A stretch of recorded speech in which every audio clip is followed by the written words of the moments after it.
Livro de Josué. Hoje nós vamos ler.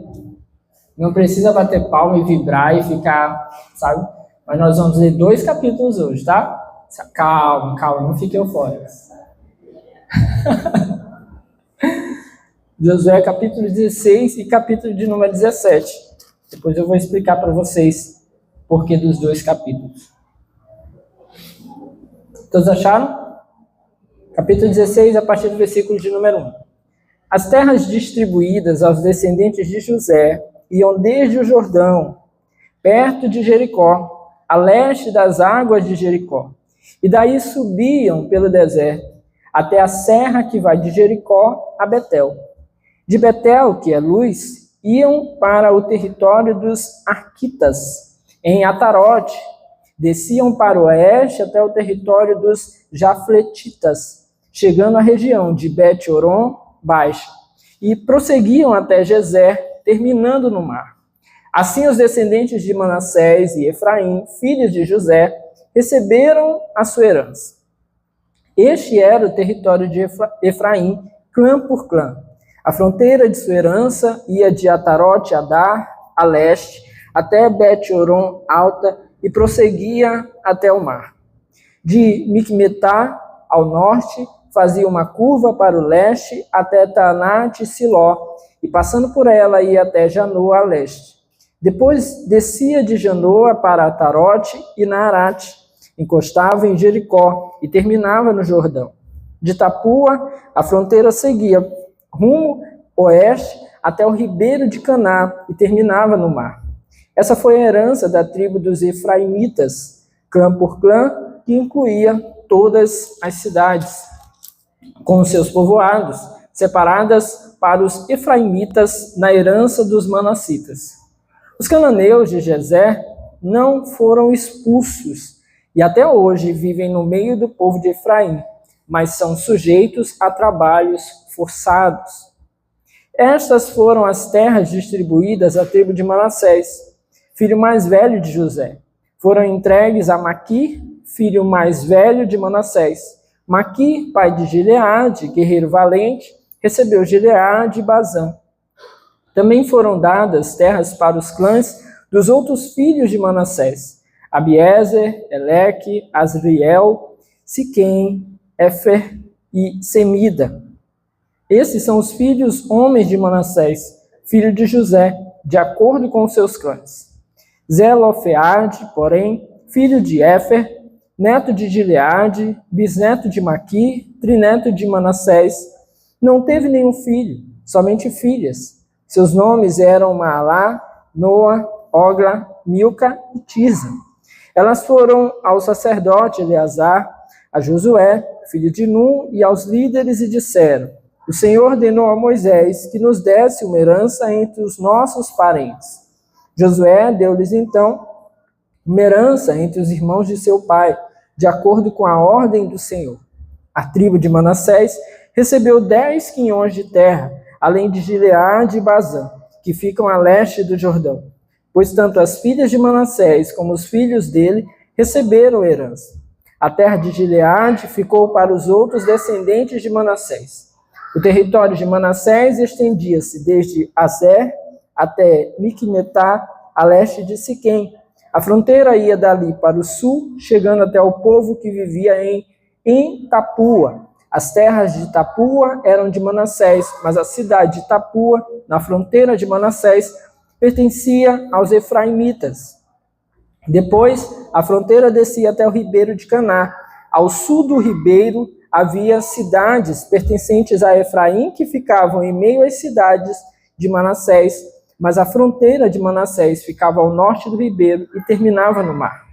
Do lado sul, a terra pertencia a Efraim, do lado norte, a Manassés. O território de Manassés chegava até o mar e alcançava Azer, ao norte, e Issacar, a leste.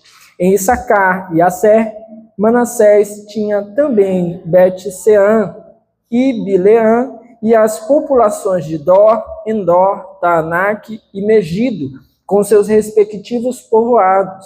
A terceira da lista, isto é, Dor, é Nafote. Mas os manassitas não conseguiram expulsar os habitantes dessas cidades, pois os cananeus estavam decididos a viver naquela região. Entretanto, quando os israelitas se fortaleceram, submeteram os cananeus a trabalhos forçados, mas não os expulsaram totalmente. Os descendentes de José disseram então a Josué: por que nos deste apenas um quinhão, uma porção de herança? Somos um povo numeroso e o Senhor nos tem abençoado ricamente. Respondeu Josué: se vocês são tão numerosos e se os montes de Efraim têm pouco espaço para vocês, subam, entrem na floresta e limpem o terreno para vocês na terra dos ferezeus e dos refaíns. Os descendentes de José responderam: os montes não são suficientes para nós. Além disso, todos os cananeus que vivem na planície possuem carros de ferro, tanto os que vivem em Bet-Sean e seus povoados, como os que vivem no vale de Jezreel. Josué, porém, disse à tribo de José, a Efraim e a Manassés: vocês são numerosos e poderosos. Vocês não terão apenas um quinhão. Os montes cobertos de floresta serão de vocês. Limpem o terreno e será de vocês, até os seus limites mais distantes. Embora os cananeus possuam carros de ferro e sejam fortes, vocês poderão expulsá-los. Vamos orar? Senhor, essa é a tua palavra. Nós estamos aqui em tua presença nessa noite, pedindo ao Senhor mais uma vez a tua graça, da tua direção e do teu favor sobre as nossas vidas. E que em nome de Jesus sejamos todos fortalecidos nessa hora. Sejamos cheios da tua presença, levados a compreender a tua palavra, a tua santa vontade. Que em nome de Jesus nós possamos ser levados, Senhor, em direção àquilo que o Senhor deseja, aquilo que a tua palavra deseja falar conosco aqui nessa noite. Possamos também viver lá fora aquilo que o Senhor espera de nós. Pai amado, em nome de Jesus, pedimos perdão pelos nossos pecados, pelas nossas faltas e falhas e por tudo aquilo que temos feito contrário à tua palavra. Senhor, nós te pedimos perdão. Oramos e em nome de Jesus repreendemos tudo que não presta e que não vem do Senhor. Todo pensamento ruim, medo, apreensão, ansiedade, dor, toda preocupação com as coisas lá fora. Nós oramos e repreendemos esse lugar das nossas vidas nessa noite. Em nome de Jesus. Amém e amém. Bom, meus irmãos, nós começamos a ver nos últimos capítulos a distribuição das terras de Canaã entre as tribos aí de Israel, as 12 tribos de Israel. Vimos aí o início dessa distribuição com uma primeira parte da terra, né, a região de Hebron, sendo direcionada ali especificamente a Caleb, que não era ou não em si uma tribo, mas que tinha uma promessa, né, guardada a ele, dada por Deus por meio de Moisés, e ele então tinha essa promessa, ele requisitou isso no momento do início da distribuição das terras. Depois nós vimos aí já o início da distribuição das terras pela tribo de Judá, e agora, nessa noite, nós vamos ver aqui as tribos de Efraim e Manassés. Sofia, coloca um mapa aqui pra gente, para ficar melhor. Cadê Sofia? Tá ali. Sai não. Mas eu acho que vai ficar pequeno. Tu amplia aí depois. Tá. Meus irmãos, o que nós precisamos começar a compreender aqui, algo que nós já falamos aí nos cultos passados, o Alexandre já havia falado, a distribuição das terras, ela é dada por uma promessa que já estava estabelecida. O Senhor já havia ordenado isso por meio de Moisés. Moisés não está aqui, mas Josué está cumprindo aquilo que o Senhor havia ordenado. O Senhor havia ordenado que essa distribuição fosse feita com base ali nas tribos de Israel, nas 12 tribos de Israel, que são as tribos aí conhecidas por serem as tribos que carregam o nome dos filhos de Jacó. E aí, meus irmãos, isso aí é muito importante da gente poder compreender, porque isso faz uma diferenciação. Os filhos de Jacó, os quais acabam dando nome a essas tribos, né, talvez de repente possa não ter ficado claro para alguém em algum momento, ou quando você lê a Bíblia, de repente isso não fique claro, eles não estão mais aqui presentes. O que aconteceu é que das suas famílias grandes tribos foram formadas, grandes povos foram formados.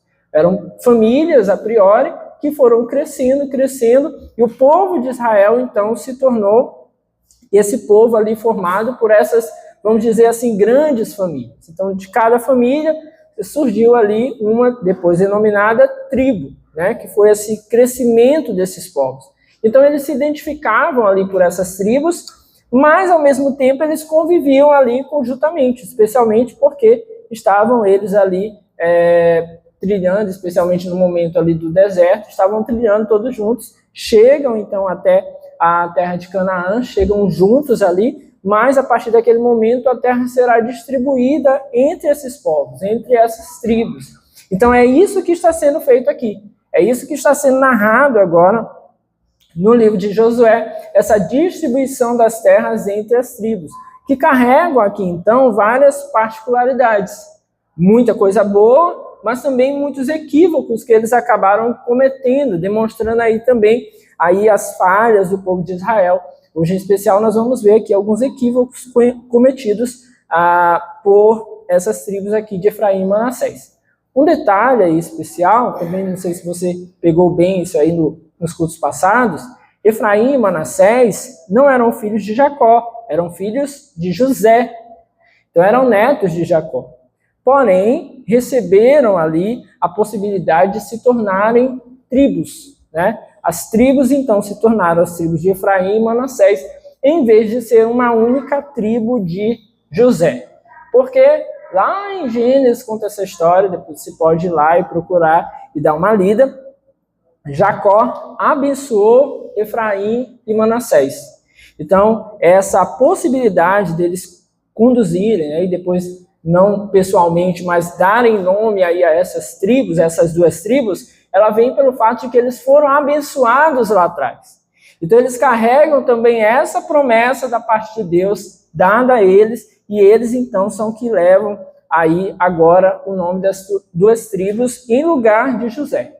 Então, digamos que são esses filhos de José que vão carregar o nome aí de tribos, em vez de uma única tribo de José, que equaciona, então, aí a questão, porque nós tínhamos, então, vamos contar os 12, né, filhos de Jacó, que dariam origem às 12 tribos, porém, a tribo de Levi, né, é uma tribo que ela não vai ter terra. Por quê? Porque os levitas são aqueles que vão ser sustentados, né, pelos dízimos de cada uma dessas tribos, ou de todo esse povo. Eles não terão uma terra, mas eles serão sustentados pelos dízimos. Para quê? Para que possam servir ao Senhor. E a gente vai falar depois disso mais à frente. Mas eles não têm uma terra. Eles não têm uma terra, aí a gente cairia aí para 11, né? E aí equaciona o problema, tendo então agora, em vez de uma tribo de José, você tem duas tribos aí, a tribo de Efraim e a tribo de Manassés, que eram irmãos e, mais uma vez, eram filhos de José. Então é muito importante que a gente entenda isso aí, porque são coisas que às vezes a gente fica assim, meio, como é que é isso? Como é que se deu? Né? Meio que a gente não entende muito bem, mas é muito importante até para que a gente possa entender todo o contexto aí do Antigo Testamento, especialmente daqui por diante, tá? Bom, o que nós temos aqui agora, no início dessa divisão, o texto nos diz aqui no versículo 1, as terras distribuídas aos descendentes de José, ou seja, Efraim e Manassés, iam desde o Jordão, perto de Jericó, a leste das águas de Jericó, e daí subiam pelo deserto até a serra que vai de Jericó a Betel. De Betel, que é Luz, iam para o território dos Arquitas, em Atarote, desciam para o oeste até o território dos Jafletitas, chegando à região de Bet-Horon Baixa, e prosseguiam até Gezer, terminando no mar.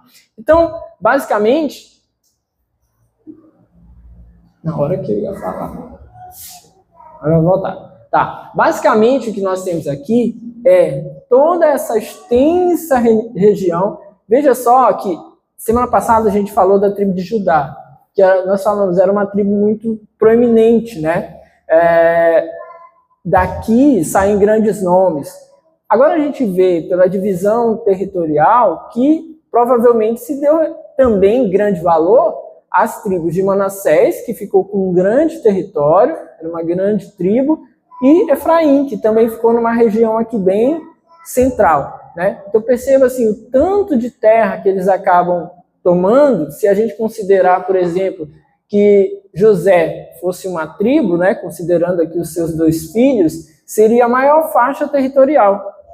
Então daí a gente vê o tanto de valor, vamos dizer assim, que se deu a José, e aí, por consequência, você vê esse valor dado, então, aos seus filhos também. Essas porções de terra aí, repartidas entre os seus filhos. Um detalhe aqui do texto é que essas porções aqui divididas, elas não são descritas com tantas particularidades quanto nós vimos lá na divisão das terras à tribo de Judá.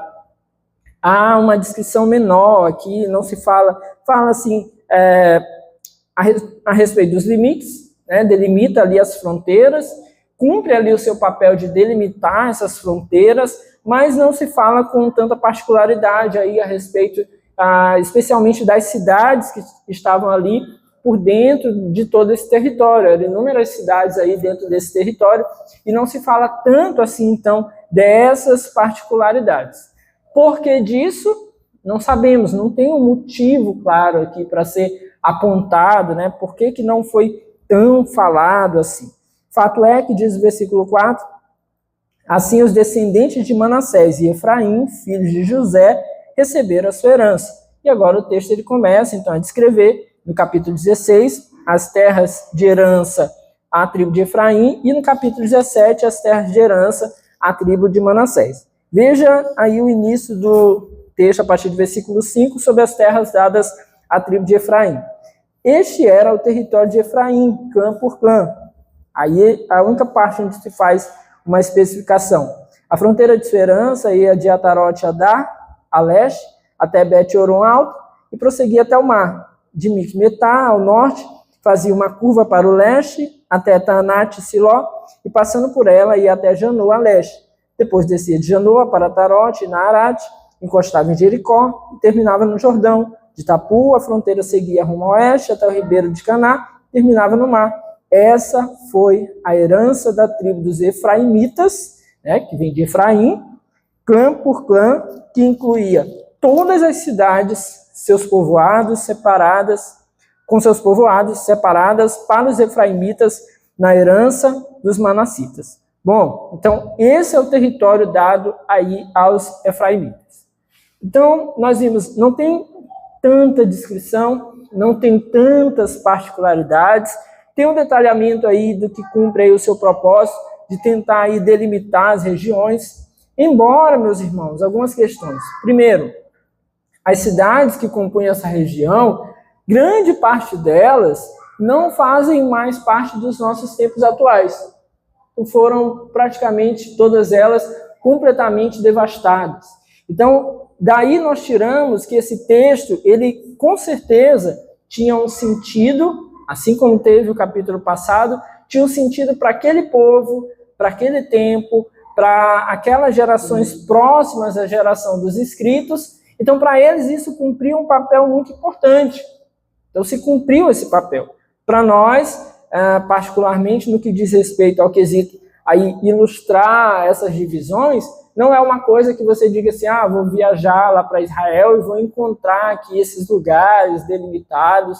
Grande maioria dessas coisas descritas aqui não estão mais lá para serem vistas, né? Então, cumpre-se aqui o seu papel de registrar para aquelas gerações ali próximas esses marcos aqui que foram estabelecidos.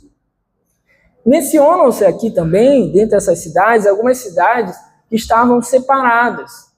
Algumas das cidades mencionadas aqui não estão dentro do território, que pelo menos os mapas apontam aí como sendo o território de Efraim. Isso é muito interessante também. Quando nós lermos daqui a pouco o capítulo falando de Manassés, da tribo de Manassés, nós vamos ver que há cidades ali que são mencionadas que também não estavam dentro do território de Manassés. Então, como isso se deu? Porque talvez, assim, até onde nós costumamos conhecer a respeito da divisão da terra de Canaã entre as 12 tribos, nós sempre consideramos ali que esses territórios estariam muito bem delimitados, muito bem demarcados, e por conta disso, então, cada um, né, estaria ali, cada um no seu quadrado, cada um no seu espaço ali, e não acabariam não ali interferindo no espaço do outro. De fato, também nós não sabemos muito bem por que há territórios dados a determinadas tribos que estão dentro do território, pelo menos aquilo que é descrito, né, como os marcos, ali como as fronteiras, dentro do território de outras tribos. O que nós podemos, pelo menos a partir daí, considerar é que é bem provável que a intenção, de fato, do Senhor com tudo isso era que o seu povo continuasse tendo um senso de coletividade, que o seu povo continuasse tendo um senso de que eles não eram, a partir de agora, ali separados, exclusivos, sozinhos, né? Que eles não se relacionariam mais com os outros. Imagine você, né? Não aconteceu, né? O pessoal peregrinar 40 anos no deserto e entrar na Terra Prometida, né? Então só entrou Josué e Caleb.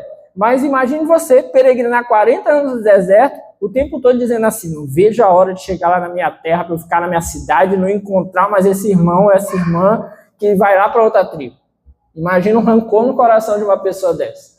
Certamente não era essa que era a vontade de Deus. A vontade de Deus era que o povo, embora tivesse o seu território, embora tivesse o seu espaço, tivesse onde se assentar, a vontade de Deus certamente era que o seu povo continuasse sendo aquilo que o povo de Deus é para ser, um só. Nós somos chamados para ser um só povo. Então, poder se relacionar com os outros, meus irmãos, é algo que é uma dádiva de Deus, necessária para nós e que nós precisamos ter zelo por isso.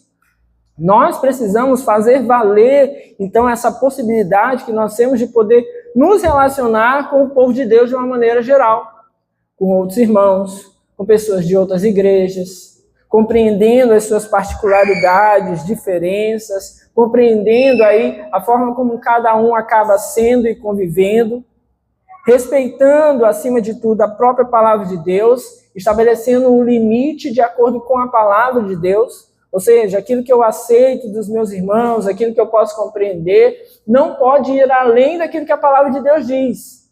Então, eu não posso aceitar heresia, eu não posso aceitar comportamentos que vão contrários à palavra de Deus. Mas, dentro dos limites da palavra, eu preciso me relacionar com eles. Eu preciso estabelecer, então, que eles são meus irmãos também.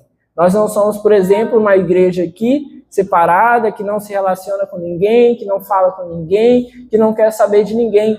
Não, nós consideramos também esses outros irmãos também, todos aqueles que têm a mesma fé.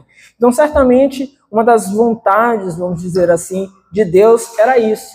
Então, essas divisas aí limitavam o território de cada um, pelo qual cada um deveria zelar, mas, eventualmente, nós vamos encontrar ali algumas cidades incrustadas aí no território das outras cidades. Deus, então, estabelecendo ali, de acordo com a sua vontade, aqueles que seriam maiores, aqueles que seriam menores, as cidades maiores e mais populosas, as cidades menores, Deus ia estabelecendo. E tudo isso é povo de Deus. Não é só povo de Deus, o povo de uma igreja grande. Assim como não é povo de Deus, só o povo de uma igreja pequena. A gente vai encontrar no nosso tempo gente que se acha porque a sua igreja é uma mega igreja. Mas vai ter gente também que se acha porque a sua igreja é pequena. Vai dizer assim, não, a igreja de verdade é só a igreja pequena. Né? Igreja de verdade é ali. É claro que cada uma vai ter as suas particularidades, as suas vantagens e também as suas desvantagens. Uma grande igreja, por exemplo, pode mover trabalhos missionários muito grandes, pode mover recursos muito grandes para fazer obras muito grandes, pode mover uma grande quantidade de missionários, que muitas vezes a igreja pequena não vai ter esse arsenal de coisas para fazer e todas as possibilidades, mas poderá fazer e deverá fazer. A igreja pequena ela não deve se esquecer do trabalho missionário, ela não deve se esquecer de abençoar a obra missionária, de enviar missionários. Igrejas pequenas também enviam missionários, isso as igrejas não podem esquecer. Porém, por outro lado, nas igrejas maiores você geralmente vai ter uma dificuldade no quesito pastoreio. Conhecer o pastor é uma dificuldade. 3 anos depois você consegue chegar perto do pastor em alguns lugares, né? Então, você vai ter essa dificuldade, e aí você vai ter que se relacionar com outras pessoas ali, e às vezes você vai passar anos no lugar e não vai conseguir conhecer todos os irmãos. A igreja pequena, ela já nos dá essa facilidade, né? Você chega no primeiro dia, você já encontra o pastor, já pega o WhatsApp e já começa a mandar todas as suas dúvidas para ele e ele vai responder você, né? Então, a igreja pequena, ela tem essa facilidade. E aí, meus irmãos, somos menores ou maiores por conta disso? Não, somos todos irmãos e precisamos entender que é Deus quem conduz aí a sua igreja, o seu povo, diante de todas essas diferenças. Amém, meus irmãos? Aqui nós temos um exemplo muito claro aí, dentro dessa questão territorial, né? Manassés e Efraim. Agora já tem outro mapa aqui, já me perdi. Esse mapa aqui é o da minha Bíblia, de uma Bíblia de estudo que eu tenho. Efraim é um território bem menor, Manassés é um território maior. E aí tem uma história bem interessante, a gente não vai entrar em detalhes aqui, você pode procurar depois em casa. Quando Jacó foi abençoar os seus netos, ocorre que Efraim era o neto mais novo, mas ele foi abençoado como sendo mais velho. E Manassés, que era o mais velho, foi abençoado como sendo mais novo. Simplesmente Jacó trocou as mãos. Trocou as mãos e abençoou um. José ainda tentou conter ali o negócio, não deu certo. E aí ficou a bênção maior sobre o menor e a bênção menor sobre o maior, de certa maneira, né? Então essa é uma história que está lá em Gênesis, você pode olhar depois. Então, traz esse contraste aqui nessa questão menores e maiores do reino de Deus. Mas todos, meus irmãos, todos, enquanto povo de Deus, enquanto igreja que o Senhor estabeleceu, precisam compreender que o Senhor conduz a todos de uma maneira igual. Amém? Bom, o que mais o texto nos diz? Versículo de número 10. Os cananeus de Gezer não foram expulsos e até hoje vivem no meio do povo de Efraim, mas são sujeitos a trabalhos forçados. Veja aqui que cai um estigma sobre os efraimitas. O que aconteceu? Nós já vimos aí nos capítulos anteriores que havia uma ordem estabelecida por Deus muito clara, de que quando o seu povo chegasse à terra prometida, deveria vencer e acabar com todos os povos daquela região. Todos os povos ali deveriam ser destruídos. Nós vimos aí toda uma empreitada de Josué, junto com o povo de Israel, para poder dominar a terra. Mas nós vimos, então, depois que houve um tempo ali em que a guerra cessou, a guerra parou. Só que, meus irmãos, esse tempo em que a guerra para e agora as terras começam a ser distribuídas, não quer dizer que não haviam mais inimigos na terra. Nós falamos sobre isso nos capítulos anteriores. As terras ainda estavam ocupadas por muitas pessoas e muitos povos nativos ali daquela região. Muitos povos que já estavam lá, que eram povos pagãos, que eram povos cheios de idolatria e que deveriam continuar sendo estabelecidas sobre eles ali todo tipo de derrota para que eles não viessem a influenciar sobre o povo de Israel. O que acontece é que Josué conduz as vitórias. Uma vez que conduziu as vitórias, Josué passa a conduzir a divisão da terra. E agora, é como se ele dissesse assim, olha, está aqui essa terra para vocês, vão lá, ocupem essa terra. E ocupando essa terra, vocês vão fazer aquilo que tem que ser feito. Vocês vão vencer os povos de lá, vocês vão dominar aquilo que está estabelecido lá. Só que o que nós vamos ver, então, a partir daqui, é que o povo e as tribos, na verdade, muitas vezes não fizeram aquilo que era determinado. Aqui, os efraimitas são os primeiros a demonstrarem isso. O texto diz que os cananeus, né, habitantes de Gezer, não foram expulsos. E até hoje vivem no meio do povo de Efraim, mas são sujeitos a trabalhos forçados. Bom, preste atenção. Esse texto aqui ele é pequeno, é um versículo pequeno, mas certamente tem coisas aqui que são importantes, que nós podemos inferir a respeito desse texto. Primeiro, quando o texto diz que eles não foram expulsos, dá-nos a entender que provavelmente sequer houve embate. Sequer houve combate, sequer houve uma tentativa dos efraimitas de tirarem ali os cananeus de Gezer. Eles sequer se esforçaram para expulsar os cananeus dali. Ou seja, é bem provável que eles tenham agido com negligência e covardia. Pense só, meus irmãos, que Deus dando a terra a eles, e eles tendo a responsabilidade de chegar ali e tirar aqueles povos daquele lugar, vencer aqueles povos, exterminá-los até, se fosse necessário, eles sequer se moveram para poder tirá-los dali. O que eles estabeleceram ali naquele lugar? Uma relação. Talvez por covardia, por medo, talvez até por pena. Nós não sabemos o que passou na cabeça deles. Fato é que o texto nos aponta aqui para o fato que não houve esse embate. Não houve luta, não houve combate. Eles chegam lá e, ao contrário daquilo que Deus havia determinado, que Moisés já havia falado, que Josué havia reforçado, eles chegam então até aquele lugar e eles estabelecem um acordo. E qual é o acordo? O acordo é que aquele povo que estava naquela região seriam sujeitos a trabalhos forçados. Olha, nós chegamos aqui, essa terra é nossa, a gente podia até expulsar vocês, mas não, vamos botar vocês para trabalhar para a gente. E aí colocaram então esse povo ali, aqueles cananeus daquele lugar, colocaram eles ali para trabalhar, para fazer trabalhos forçados. E meus irmãos, preste bem atenção, meia obediência a Deus não é obediência. Obedecer a Deus pela metade não é obedecer a Deus. A obediência a Deus sempre terá que ser plena e de acordo com aquilo que a sua palavra nos ordena. Se Deus havia estabelecido isso, eles deveriam fazer, não era chegar lá e dizer assim, olha, então, mas nós vamos fazer um acordo, eles vão ficar trabalhando para a gente. Imagina que Deus pudesse, então, tomar a decisão de ir lá cobrá-los a respeito disso. Eles tentariam usar isso como atenuante. Não, nós não os expulsamos, mas olha, veja só, eles estão trabalhando para nós. Tentariam eles usar isso aí para atenuar o seu peso, o peso do seu erro, do seu pecado. Mas, meus irmãos, veja que eles pioraram a coisa.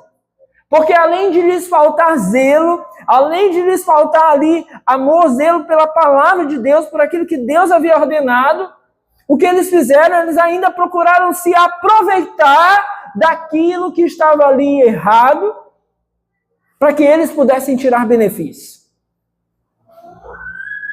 Como nós podemos comparar isso para os nossos tempos atuais? Seria um cristão se dizer servo de Deus, alcançado pelo Senhor, alcançado pela graça de Deus, vai à igreja, tem recebido bênçãos da parte de Deus, tem sido cuidado pelo Senhor, a sua vida tem sido restabelecida, e ele querer ali então, por exemplo, estabelecer um trabalho com uma coisa ilícita, ou por algo idólatra, ou por algo desagradável a Deus, e dizer assim, não, eu vou ficar com isso aqui, eu vou manter esse trabalho. Vejam, meus irmãos, que há coisas que são completamente incompatíveis com a fé cristã. E com essas coisas nós temos que romper plenamente. Não podemos estabelecer acordos com aquilo que é errado. Não podemos estabelecer acordos com aquilo que é idolatria. Ainda que a gente queira argumentar, daqui eu tiro meu sustento. Daqui eu tenho meu ganho. Tá bom, vai lá. E agora você trabalha num órgão onde você, na verdade, não trabalha, seu nome só está lá, e você divide o dinheiro com o prefeito, com o vereador, com o deputado ou com o secretário, para não trabalhar, e você só pega 50% lá do dinheiro e ele fica com o restante. Pastor, mas é daqui que eu tiro. Eu dou até meu dízimo. Dê no inferno. Mas não fique achando que Deus vai se dobrar porque você tem o dízimo de uma coisa ilícita. Não acho. Meus irmãos, seria plenamente equivocado se ficássemos na igreja, olhando, né? Cada um que joga a sua oferta ali e perguntando de onde é que vem esse dinheiro, de onde é que vem esse dinheiro, invadindo a privacidade das pessoas. É errado. Porém, meus irmãos, cada um precisa fazer a sua autorreflexão e saber se aquele dinheiro que ele tem ofertado, se aquele dinheiro que ele tem colocado na conta da igreja ou no gasofilácio, se aquilo provém de uma origem lícita. É a sua consciência com Deus. Pode ter certeza, meus irmãos, algumas pessoas às vezes ficam querendo jogar isso, especialmente na internet. Ah, mas o pastor que aceita o dinheiro do tráfico lá na igreja, na favela. Ah, o pastor que aceita o dinheiro do político que é envolvido em enroladas. Meus irmãos, de fato, se há um pastor que se envolve diretamente ali em receber a oferta de uma dessas pessoas, ele já está plenamente errado. Agora vamos considerar que esse pastor sequer sabe. A pessoa vai lá e hoje com a facilidade do Pix, ele vai lá e coloca o dinheiro na conta da igreja para ele se sentir bem diante de Deus. Ele está errado. E ele vai prestar contas diante de Deus, porque Deus sabe de onde veio. E pode ter certeza, meus irmãos, não faz falta à igreja do Senhor nenhum centavo que provém de origem ilícita. Não faz falta. Porque o Deus que nós servimos, Ele é o Senhor, dono de todas as coisas, de todo ouro e de toda prata. É Ele que provê, é Ele que é dono, Ele que dá o sustento. Quando Ele quer fazer, Ele provê os meios para a igreja. Então não fiquemos achando que nós podemos barganhar com Deus. Eles acreditando ali que porque haviam sujeitado aquele povo, os obrigando ali a fazer trabalhos forçados, eles estavam bem na fita com Deus. Não estavam, não. Estavam fazendo errado. É equivocado o seu pensamento. Alguns consideram ou pensam que não, talvez eles tenham ali os obrigado a trabalhar, mas talvez posteriormente tenham os obrigado também a servir a Deus ou a viver ali debaixo da mesma fé. Primeiro, meus irmãos, que isso não é dito no texto. É bem difícil a gente inferir isso daqui do texto diretamente. Não tem como. Segundo, que se nós pegarmos o tempo posterior na história de Israel, Israel se envolveu muitas vezes com idolatria. Israel aceitou muitas vezes idolatria, aceitou muitos pensamentos e religiões e deuses de outros povos em muitos momentos. Então é impossível agora, considerando isso, considerar aqui que esses efraimitas de fato teriam feito isso depois. Pelo histórico de Israel, é mais fácil entender que eles de fato acabaram não reprimindo aquele povo, que eles aceitaram ali a idolatria daquele povo e, se duvidar, se envolveram depois com a idolatria desse povo. Que é o que muitas vezes acontece. Você se aproxima ali daquela pessoa, ou daquele trabalho, ou daquela ideia idólatra, e aí você vai se permitindo estar perto, você vai se permitindo se envolver, você vai se aproximando e você vai dizendo não tem nada a ver, não tem nada a ver, não tem nada a ver, e daqui a pouco você é engolido por aquilo ali. Meus irmãos, aquilo que não condiz, aquilo que não deve ser aceito diante de Deus, não deve ser aceito por nós. Porque meia obediência não é obediência. A obediência, ela precisa ser plena diante da palavra de Deus. Amém, meus irmãos? E eles fizeram isso aqui. Fica um marco, então, aqui muito feio, vamos dizer assim, na história da tribo de Efraim. Bom, depois o texto entra aí no capítulo de número 17, na história da herança, né, da terra deixada à tribo de Manassés. Diz o texto: essas foram as terras distribuídas à tribo de Manassés, filho mais velho de José. Foram entregues a Maquir, filho mais velho de Manassés. Maquir, pai de Gileade, guerreiro valente, recebeu Gileade e Bazã. Também foram dadas terras para os clãs dos outros filhos de Manassés: Abiezer, Eleque, Azriel, Siquém, Éfer e Semida. Esses são os filhos homens de Manassés, filho de José, de acordo com os seus clãs. Bom, é bem importante nós lembrarmos que metade da tribo de Manassés já havia recebido terra aqui a leste do Rio Jordão. Já falamos isso aí várias vezes nos cultos passados. Eles, quando chegam à terra prometida, chegam aqui próximo a fazer a travessia, na verdade, pedem a Moisés, e Moisés distribui terras à tribo de Ruben, Gade e a metade da tribo de Manassés. Então, a outra metade da tribo de Manassés agora vai receber a sua parte da terra de Canaã, e eles vão receber agora essa grande porção ali de terra, né? Aqui nesse mapa diz Manassés Ocidental. Eles vão receber essa grande porção de terra, aí apenas a metade. Para isso, por conta disso, nós podemos ter então uma noção aí bem grande, né, do tamanho que era essa tribo. Era uma tribo certamente muito grande. Metade havia ficado aí antes da travessia, se estabelecido, na verdade, metade vai se estabelecer aqui agora, depois da travessia, aí no território de Canaã.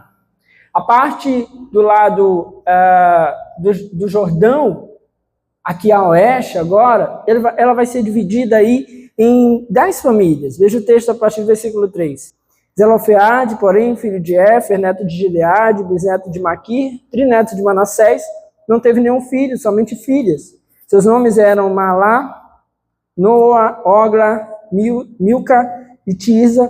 Elas foram ao sacerdote Eleazar, a Josué, filho de Nun, e aos líderes, e disseram: o Senhor ordenou a Moisés que nos desse uma herança entre os nossos parentes. Josué deu-lhes então uma herança entre os irmãos de seu pai, de acordo com a ordem do Senhor. A tribo de Manassés, versículo 5, recebeu 10 quinhões de terra, né? Mais à frente, no versículo de número... Deixa eu ver aqui, me perdi. Versículo 12. Mas os manassitas não conseguiram expulsar os habitantes das cidades, pois os cananeus estavam decididos a viver naquela região. Entretanto, os israelitas se fortaleceram e submeteram os cananeus a trabalhos forçados, mas não os expulsaram totalmente. Os descendentes de José disseram então a Josué, versículo 14, está aí: por que nos deste apenas um quinhão? Então preste atenção, porque isso aqui pode dar um conflito aqui nas ideias. No versículo 5, a tribo de Manassés, diz o texto que a tribo de Manassés recebeu 10 quinhões. Depois do versículo 14, eles vão até Josué e vão reclamar: por que nos deste apenas um quinhão? Daqui nós inferimos que provavelmente eram aí 10 famílias, né, 10 clãs, e aí cada um tenha recebido aí um quinhão. Então, eram 10 famílias, esse território aí foi dividido aí entre essas 10 famílias, cada um recebendo aí a porção que eles chamavam de quinhão. Cada um desses recebeu então essa porção de terra. Está aqui descrito o nome de alguns, e aí tem um fato curioso aí de daqueles que deveria receber, que ele só teve filhas mulheres, né? E aí elas haviam recebido um compromisso da parte de Moisés anteriormente, de que elas teriam a porção de terra também. E aí elas receberam um quinhão de terra, elas receberam uma porção de terra para que elas pudessem ali habitar nessa região. Então aqui há uma particularidade, nós podemos dizer assim. As terras sempre eram distribuídas por famílias, e aí nessas famílias distribuídas pelo cabeça, né, pelo homem da família. E aqui, diante dessa situação em que não havia, então, mais o pai vivo, e essas mulheres ali eram 5 irmãs, elas receberam, então, aí também a sua porção de terra, reivindicaram ali aquilo que, na verdade, Moisés já havia se colocado ali como tendo dito: olha, vocês terão essa possibilidade quando chegarem lá. Então elas receberam então essa porção de terra. Josué, obviamente, reconheceu isso, provavelmente era algo que já era de conhecimento, né, porque Moisés havia falado, porque Josué provavelmente já tinha escutado sobre isso. Então elas receberam aí a terra designada por aquilo que Moisés já havia falado. O que mais o texto nos diz? Bom, essa terra aqui reivindicada por eles passa a ser agora distribuída, e o texto vai então agora começar a descrever aí a distribuição do território. O território de Manassés, versículo 7, estendia-se desde Azer até Micmetá, a leste de Siquém. A fronteira ia dali para o sul, chegando até o povo. Então daqui nós vamos ver aí a descrição desses limites. Mais uma vez, vão ter aqui cidades colocadas aqui dentro dessa descrição que não estavam dentro do limite territorial, dentro do limite ali das margens ali de onde está estabelecido aqui o território. E aí é o mesmo conceito, a mesma ideia que nós vimos aí do capítulo passado da tribo de Efraim. Provavelmente o desejo de Deus, de fato, era que essas tribos aí não se sentissem isoladas, pudessem conviver aí de maneira harmoniosa aí uns com os outros. As cidades aqui importantes, não tão importantes talvez na história de Israel quanto no território de Efraim, mas há aqui algumas particularidades, por exemplo, uma das figuras marcantes aí dessa tribo de Manassés, o Gideão.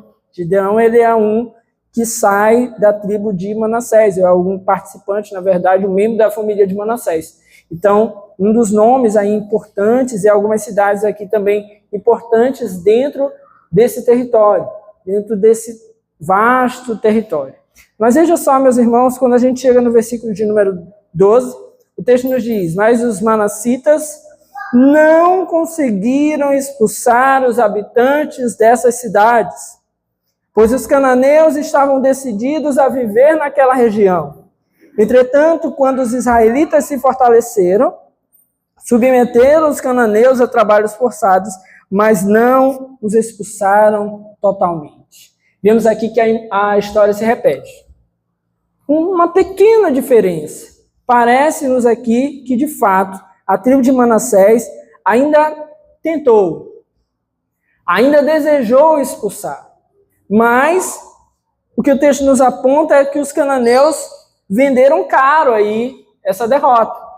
O texto nos diz que os cananeus estavam decididos a viver naquela região. Então, provavelmente, eles resistiram muito. Eles foram muito resistentes aí a toda a pressão da tribo de Manassés. Mas o texto também nos diz que os israelitas se fortaleceram, ou seja, em algum momento eles tiveram força suficiente para lutar contra os cananeus daquela região. Só que quando eles tiveram, então, finalmente força para lutar, quando eles tiveram finalmente meios para guerrear, sabe o que eles fizeram? Eles, então, submeteram os cananeus a trabalhos forçados, assim como os da tribo de Efraim haviam feito. Eles foram lá e, em vez de aniquilar aquele povo, em vez de expulsar aquele povo, em vez de não tomar parte com aquele povo, assim como Deus havia determinado que deveria ter sido feito, então, em toda essa região, o que eles fizeram? Eles pegam esse povo e colocam aí, então, para trabalhar para eles. O que é pior, porque eles vão se valer do trabalho daqueles pagãos. Eles vão se valer do trabalho daqueles povos idólatras ali daquela região. Em vez de entender que Deus os daria provisão, que Deus os daria o trabalho, que Deus os daria ali toda a condição, o que eles foram fazer? Eles foram atrás de outros meios, eles entenderam da cabeça deles que eles precisavam usar aquele povo para que eles pudessem dar bem. Talvez porque a área era muito grande, talvez porque tivesse muitas dificuldades ali naquele território. Mas, meus irmãos, não era isso que Deus havia ordenado. Deus havia ordenado que todos esses povos fossem retirados daquele lugar. E eles não consideraram isso. Esse é um erro que muitos de nós cometemos muitas vezes. Vamos sendo abençoados por Deus. Deus vai nos fazendo avançar, Deus vai provendo, Deus vai dando sustento, Deus vai abrindo aí os caminhos para que a gente possa seguir, fazendo a vontade dele, mas aí chega uma hora que a gente acha que Deus não é suficiente, então a gente começa a prover do nosso jeito, a gente começa a tentar fazer da nossa maneira, achando que Deus não vai ser suficiente daqui por diante. Meus irmãos, isso é um equívoco que nós cometemos. É um erro muito grande. Partilhei com o Alexandre de manhã uma frase que o autor do comentário ele coloca aqui. Ele diz assim: temos razão para esperar que aquele que enviou bocas enviará carne. Aí falou, meu irmão, glória a Deus, que está vindo um monte de menino aí. Então, se Deus enviou boca, ele vai mandar a carne também para o menino. Glória a Deus. Mas meus irmãos, as pessoas hoje, por exemplo, tomando esse exemplo das famílias, muita gente que tem medo de ter filhos. Não tem como. Não vai ter como sustentar. A escola é cara. Não sei o que é caro. A carne está cara. Hoje a taxa Selic subiu. Está tudo muito difícil nesse país. Não vai ter como. Meus irmãos, quem envia a boca, envia a carne. Se foi Deus que proveu os filhos, que segundo a própria palavra de Deus são bênção, Ele vai prover o sustento. O problema nosso, na grande maioria das vezes, é que nós, assustados, amedrontados e pensando segundo a nossa maneira, nós começamos então a tentar prover os meios.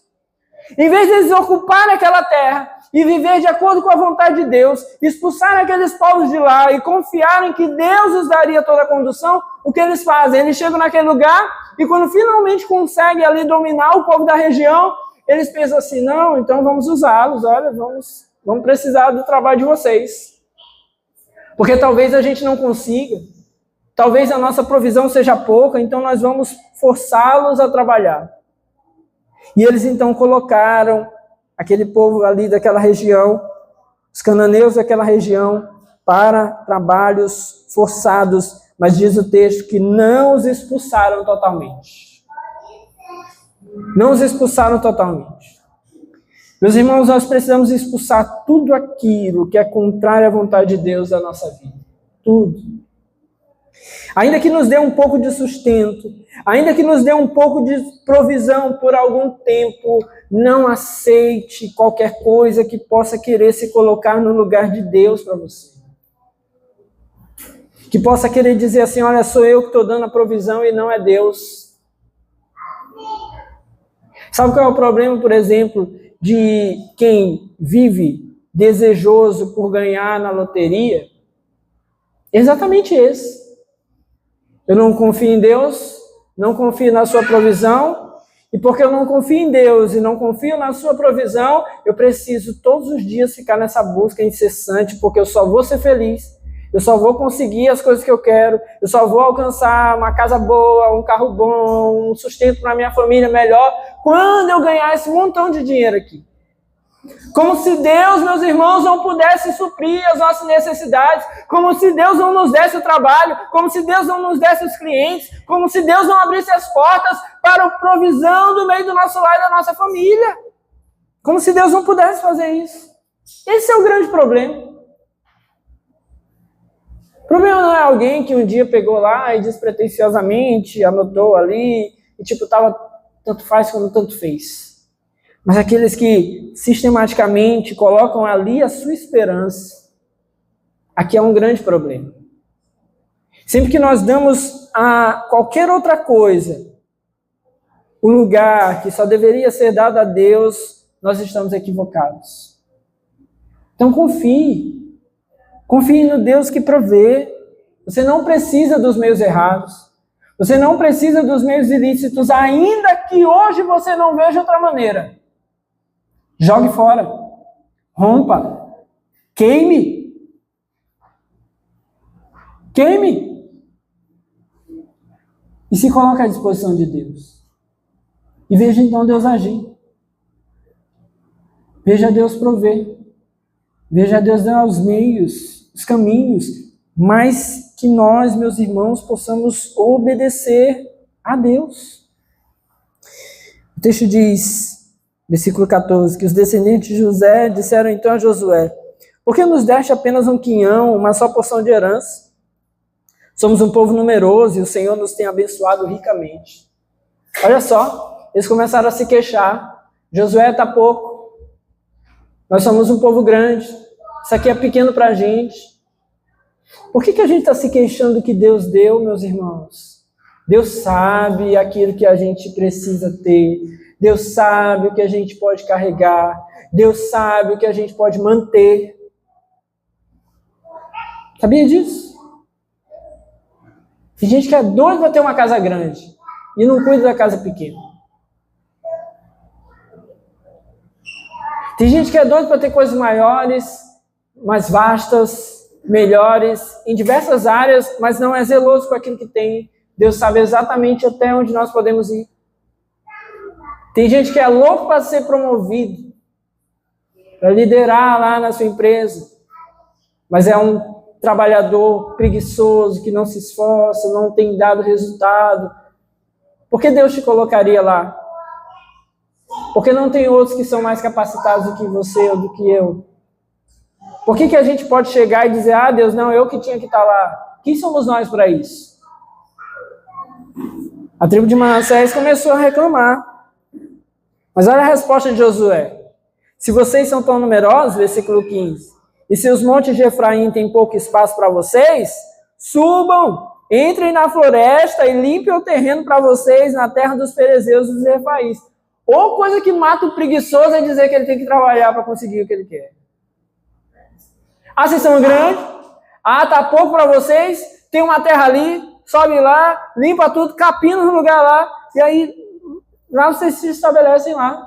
Tá pouco, né? Então vão lá, resolve lá. Não era o que Deus tinha dado. Mas se eles iam insistir tanto, que eles trabalhassem para isso. Que eles fossem lá se esforçar. Muitas vezes a gente está querendo aquilo que a gente nem se dedicou para tal. A gente olha as pessoas aí, sei lá, vai na internet, a gente vê o empresário lá, todo bem sucedido. Aí diz assim, é fácil isso aí, olha aí o tanto dinheiro que esse cara tem. A gente não sabe o quanto o cara ralou para estar lá, o que ele estudou, o que ele batalhou, o que ele fez, ele não sabe, mas quando a gente olha os outros, tudo é fácil. Mas a gente está querendo? Olha a resposta de Josué, vão lá, vocês acham que precisa dessa terra? Vão lá, faz a capina, entra na floresta, limpa o terreno, e aí pega essa terra lá para vocês, terra dos ferezeus e dos refaíns. Aí olha o versículo 16. Os descendentes de José responderam, os montes não são suficientes para nós, deixaram um pouco. Além disso, todos os cananeus que vivem na planície possuem carros de ferro, tanto os que vivem em Bet-Sean e seus povoados, como os que vivem no vale de Jezreel. Meus irmãos, veja só, eles ficaram com medo da dificuldade que eles teriam para alcançar aquilo que eles desejavam. O texto diz aqui que havia ali um povo que tinham, inclusive, que eles chamam aqui de carros de ferro. Alguns comentaristas apontam que esses carros de ferro seriam como se carros com pedaços de ferro mesmo, assim, incrustados assim nas suas rodas, que eles passavam assim no meio de uma batalha, por exemplo, e aí saía cortando todo mundo nas suas pernas, né? Então era um negócio assim bem cruel mesmo. Então era um povo que já tinha essa tecnologia na época, que o povo de Israel, nós falamos isso nos capítulos passados, ainda não tinha. Israel não tinha nem espada direita, eles não dominavam ali lidar com metal, por exemplo. E aí esse povo inimigo tinha. Então eles queriam uma terra que era mais difícil, e não queriam ter que lidar com a dificuldade. Uma coisa que nós precisamos aprender, meus irmãos, é a saber que tudo que nós vamos avançando e conquistando, mesmo naquilo que Deus nos dá, nós vamos ter que lidar com as dificuldades. Nós estamos diante de um tempo complicado. Complicado. Vocês sabem o INSS? Qual a ideia do INSS? É que a pessoa trabalhe durante a vida dela e fique contribuindo ali, para quando ela se aposentar, ela ter um dinheirinho ali que ela vai ficar recebendo na aposentadoria. Só que o INSS é deficitário. Não tem mais esse negócio de eu estar guardando meu dinheiro. O dinheiro que eu e você estamos trabalhando hoje, depositando hoje, é para pagar a aposentadoria de quem já está aposentado. Sabe quem vai pagar a nossa aposentadoria? Não é quem está trabalhando hoje. É a próxima geração que está aí, ó, brincando de carrinho e que vai trabalhar para pagar a nossa aposentadoria. Eu estou com medo. Eu estou com medo. Porque a gente está diante de uma geração difícil para trabalho, para dedicação. Eles querem tudo mastigado. Eles aprenderam que tudo é num clique. E pior, nem clique mais. Agora é na fala, é bater na palma da mão, é estalando o dedo, é rolando aqui rapidinho, está tudo disponível. Eles não querem mais trabalhar. Tem uns vídeos na internet, né? Eles chamam de geração Z, que é zoando com a geração Z, que é essa galera que chegou agora 17, 16, 18 anos, que está começando aí a se deparar com os trabalhos, né? Começando. Aí tem uma galera que fica zoando com eles assim. Tem uma menina que faz um vídeo que ela conta vários casos, né? As pessoas mandam os casos para ela e ela faz um vídeo contando os casos. Entre um dos casos, uma empresária que ligou para o estagiário, que era um menino, né, adolescente, 16 para 18 anos, E aí disse assim, ei, você não veio hoje, o que foi? Ele, não, tá tudo bem. Ele, não, mas o que aconteceu? Ele, não, tá tranquilo, minha mãe não pôde me levar. Ele falou, você não sabe pegar ônibus, não? Não, não sei não. Tipo, ele não foi, não deu satisfação, não quis saber, e ficou por isso mesmo. Se a mãe dele puder levar ele amanhã, tudo bem. Outro caso, um menino que passou um concurso novinho, 18 anos. Chegou lá e disse que a mãe dele tinha que ficar para trabalhar, porque ele não ia trabalhar daquilo. E ele foi lá, aceitou, né, recebeu a nomeação, e no dia de se apresentar lá no órgão, ele disse que a mãe dele que ia trabalhar, porque ele não foi feito para trabalhar daquilo ali. Então imagine, meus irmãos, a dificuldade dessa geração. E aí nós, igreja, nós precisamos aprender isso para a gente e ensinar para eles. Preparar essa geração mais nova para o trabalho, para a dedicação, para a lida. Porque tudo, meus irmãos, da nossa vida, inclusive as coisas que vêm por meio da vontade de Deus, elas vão envolver trabalho.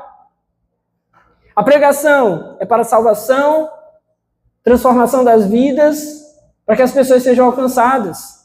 Mas é preciso pregar, falar, anunciar, dar trabalho. A gente tem que sentar, conhecer a palavra de Deus, se preparar, ir lá e proclamar. Hoje as pessoas querem tudo pronto, não querem fazer. Isso é apenas um dos exemplos. Então, a tribo de Manassés não queria ter o trabalho, não queria lutar, não queria se desgastar ali diante daquela situação, queria apenas receber a terra prontinha. Mas nós somos chamados, meus irmãos, pelo Senhor, para nos gastarmos. Então a gente estava em reunião aqui com a liderança da igreja, e nós meditamos lá em 2 Timóteo, capítulo de número 4, onde Paulo, nas suas últimas instruções a Timóteo, ele vai dizendo para Timóteo, Timóteo, você tem que trabalhar, você tem que pregar, você tem que anunciar, você não pode desistir diante dessas dificuldades. Olha, Jesus está voltando, então o evangelho tem que ser anunciado. As pessoas, vai chegar um tempo que dará coceira nos ouvidos deles, eles vão procurar mestres para si mesmos, então pregue em tempo e fora de tempo, seja preparado. E aí ele vai ali falando. E depois ele diz sobre si, ó, eu já completei a carreira, guardei a fé.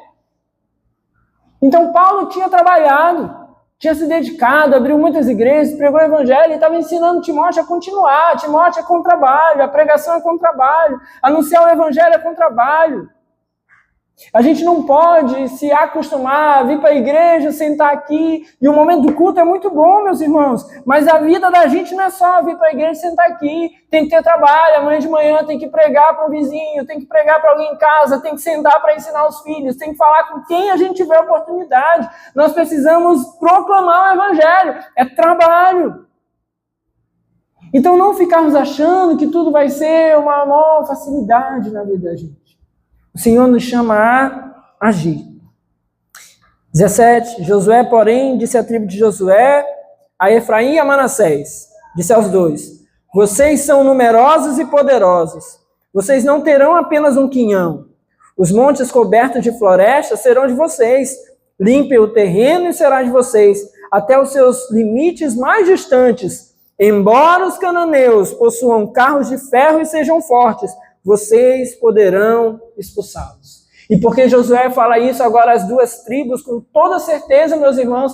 Porque ele sabe quem é o Deus que conduz. É o mesmo Deus que conduziu o seu Filho, Jesus, até a cruz do Calvário, que se dedicou ali arduamente, que foi firme, fiel até a morte de cruz, e não renunciou, então, àquilo para o qual ele foi destinado. Ele foi até o final fazendo a vontade do Pai, porque ele sabia que o Pai estava com ele, e que por mais cruéis que fossem os inimigos, ele triunfaria. Por mais cruéis que sejam os nossos inimigos, por maiores que sejam as dificuldades, se nós estivermos com Deus, nós triunfaremos para a glória do nome do Senhor, não para a nossa própria glória, não para os nossos prazeres, mas para que o nome do Senhor seja glorificado, assim como o nosso Senhor Jesus Cristo fez na cruz do Calvário. Para que Deus seja exaltado, meus irmãos, vamos nós, trabalhem, trabalhem, trabalhem para a glória do nosso Deus. Amém? Fique de pé no seu lugar, vamos orar em nome de Jesus. Aleluia.